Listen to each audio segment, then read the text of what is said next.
Hello students, welcome back. कैसे हैं सब लोग? स्वागत है आप सभी का हमारे यूट्यूब चैनल पर।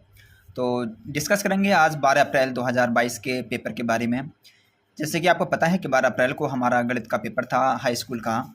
तो इसका आज हम सॉल्यूशन डिस्कस करने वाले हैं। तो फटाफट मैं आपको बतलाता चलूँ बेसिक से इन्फॉर्मेशन। ये पेपर है हमारे पास मुरादाबाद डिस्ट्रिक्ट का। अगर बात की जाए कोडिंग की तो 822 आरई का सेट है जो इस बार आया है। मुद्रित पृष्ठों की संख्या की अगर बात की जाए तो इसके अंदर 8 पृष्ठ हैं।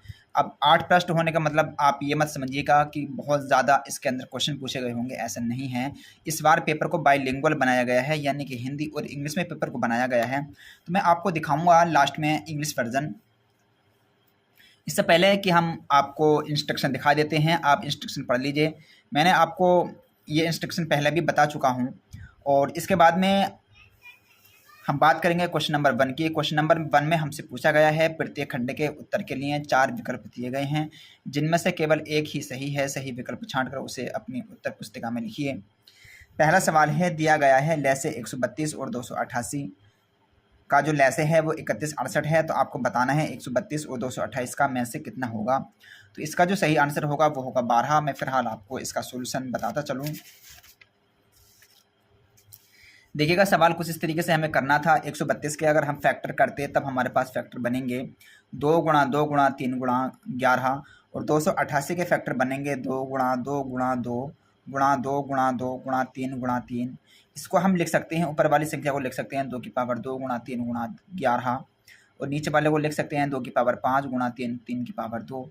अब देखिएगा, अगर हम लैसे निकालने की बात करें तो लैसे में हमें क्या करना होता है, हमें वो संख्या लेनी होती है जो जिसकी जो पावर होती है वो हाईएस्ट होती है। जैसे कि 2 यहाँ पर भी है, 2 यहाँ पर भी है। तो इन दोनों में हाईएस्ट पावर जो है 2 की पावर 5 है। तो लैसे के लिए हम 2 की पावर 5 ले लेंगे। और 3 में अगर देखेंगे तो यहाँ पर पावर 1 है, यहाँ पावर 2 है।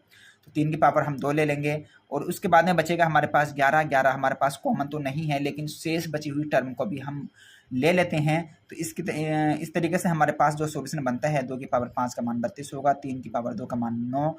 और 11 की जब मल्टीप्लिकेशन करेंगे तो 11 नाम 99 होता है, 32 की 99 से गुणा करेंगे तो 3168। और ये हमारे पास सवाल में ऑलरेडी दिया था, इसको हमें निकालने की ज़रूरत नहीं थी। हमें तो केवल मैसे निकालना था, लेकिन मैं आपको ये इसलिए बतला रहा हूँ ताकि आपको लैसे और मैसे दोनों का कंसेप्ट क्लियर हो जाए। ओके, अब बात करेंगे मैसे की। तो देखिए, मैसे में क्या होता है, मैसे में जो चीज़ कॉमन होती है उसकी लोवेस्ट पावर लेते हैं। जैसे कि 2 की पावर 2 है और 2 की पावर 5 है, तो हम लेंगे 2 की पावर 2। और 3 की पावर यहाँ पर 1 है और यहाँ पर कितना है, 3 की पावर 2 है, तो हम लेंगे 3 की पावर 1। इसकी गुणा करेंगे 2 की पावर 2 मतलब 4 और 3 की पावर 1 मतलब 3। इनकी जब मल्टीप्लाई करेंगे तो ये हो जाएगा 12। तो इसका आंसर कितना होगा, इसका आंसर होगा हमारे पास 12। यानी कि हमारे पास जो सही आंसर होगा वो होगा भाई 4 ऑप्शन। ठीक।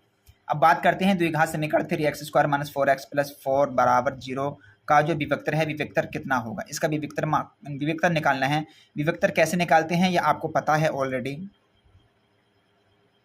ये मैं आपको पहले ही बता चुका हूँ। विविक्तर बोलना तो डी का मान हमें निकालना होता है। और डी का मान हम कैसे निकालते हैं देखिएगा, मैं फिर से आपको इसका सोल्यूशन दिखाता हूँ।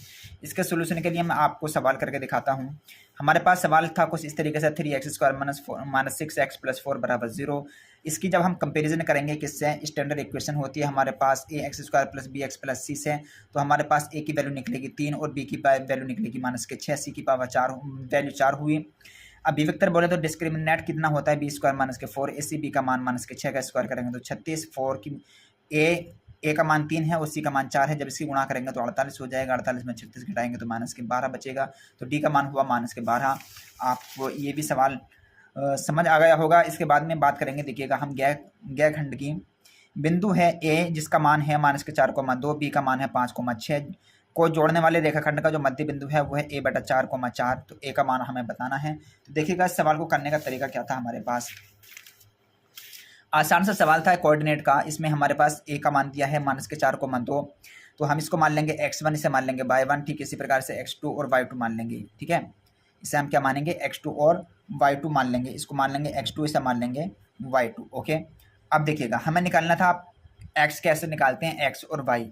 अब चूंकि देखिएगा जो हमें निर्देशांक दिए थे मध्य बिंदु के, वो मध्य बिंदु के जो निर्देशांक दिए हैं हमें, वो कितना दिए हैं, मध्य बिंदु के निर्देशांक दिए हैं a/4 और a/8,4। कितना दिया है, हमें दिया था a/8, a बटे 8 कॉमा कितना 4, a बटे 8 कॉमा 4।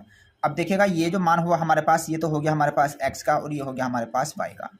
अब देखिएगा जब हम x का मान निकालेंगे तो x बराबर कैसे निकालते हैं, x1 प्लस x2 बटे 2 करके x की जगह a/8 लिख दिया हमने, और x1 की जगह -4 प्लस x2 की जगह 5, 5 में से 4 घटाएंगे तो 1 बचेगा 1/2।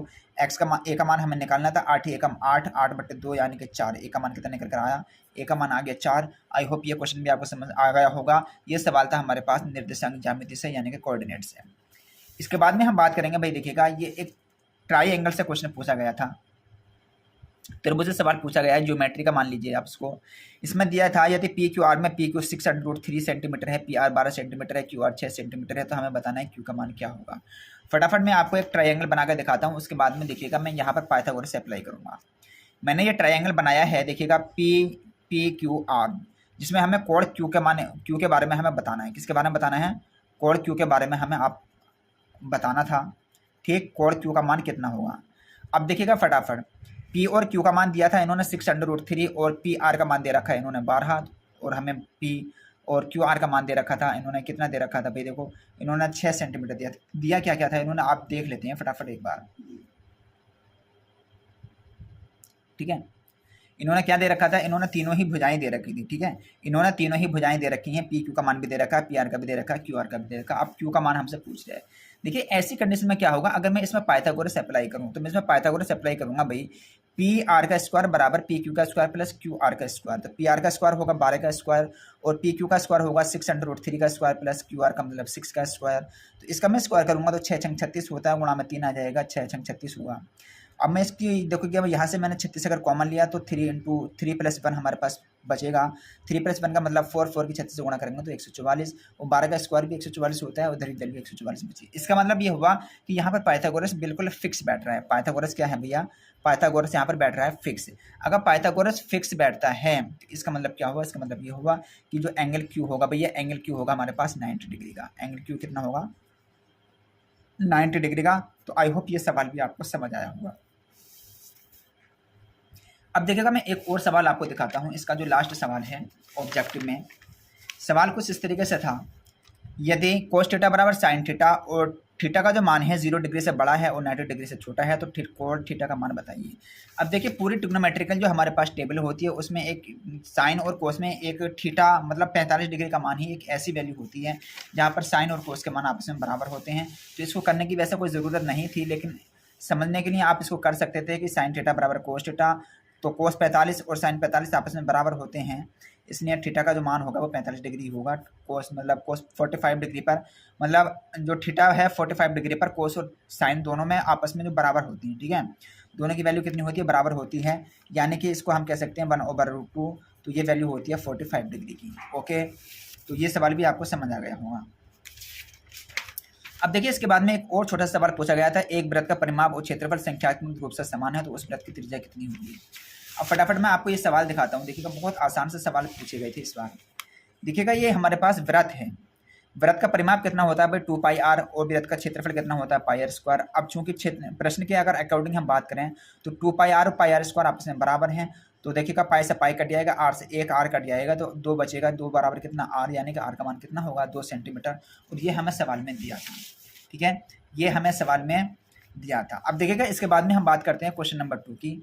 अब क्वेश्चन नंबर 2 में देखिएगा हमारे पास 4 सवाल हैं, तो क्वेश्चन नंबर 2 को करेंगे हम नेक्स्ट वीडियो में। आई होप आपको वीडियो पसंद आई होगी।